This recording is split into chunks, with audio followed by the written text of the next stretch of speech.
गांव की मिट्टी और भाईचारा। चंदनपुर गांव के मुहाने पर एक पुराना पोखरा था जो बारिश के दिनों में गहरे दलदल में बदल जाता था।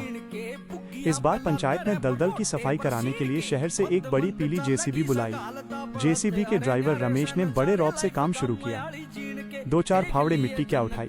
रमेश को लगा कि काम तो चुटकियों का है, लेकिन दलदल की गहराई का अंदाजा उसे नहीं था। अचानक जेसीबी का पिछला पहिया धंसा और उसे निकालने के चक्कर में पूरी मशीन दलदल की आगोश में समाने लगी। इंजन गरजा, धुआं उड़ा, लेकिन जेसीबी और गहरी धंसती चली गई। रमेश का पसीना छूट गया। लाखों की मशीन फंसी थी और सूरज ढलने को था। तभी वहां से गांव के 2 भाई राजू और बीरू अपने अपने ट्रैक्टर लेकर गुजरे। राजू के पास लाल रंग का महिंद्रा था और बीरू के पास नीला स्वराज। जेसीबी को फंसा देख दोनों ने तुरंत अपने ट्रैक्टर रोके। रमेश ने घबराकर कहा, भैया कोई क्रेन बुलानी पड़ेगी, ये ऐसे नहीं निकलेगी।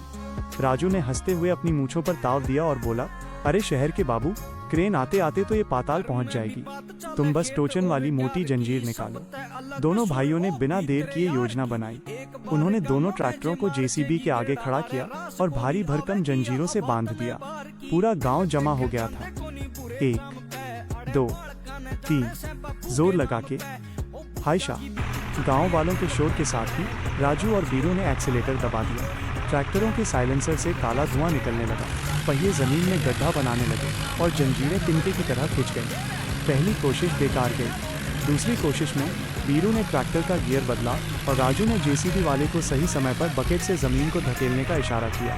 दोनों ट्रैक्टरों की पूरी ताकत और रमेश के सही तालमेल से एक जोरदार छपाक की आवाज़ आई और भारी भरकम जेसीबी दलदल का मुंह छोड़ बाहर सूखी जमीन पर आ खड़ी हुई। रमेश ने राहत की गहरी सांस ली। उसकी आंखों में खुशी के आंसू थे। उसने तुरंत अपना बटुआ निकाला और दोनों भाइयों की तरफ कुछ 1000 रुपए बढ़ाते हुए कहा, आप दोनों ने मेरी नौकरी और मशीन दोनों बचा ली, ये छोटा सा इनाम रख लीजिए। राजू ने रमेश का हाथ धीरे से नीचे कर दिया और मुस्कुराते हुए बोला, अरे भाई, पैसे कैसे?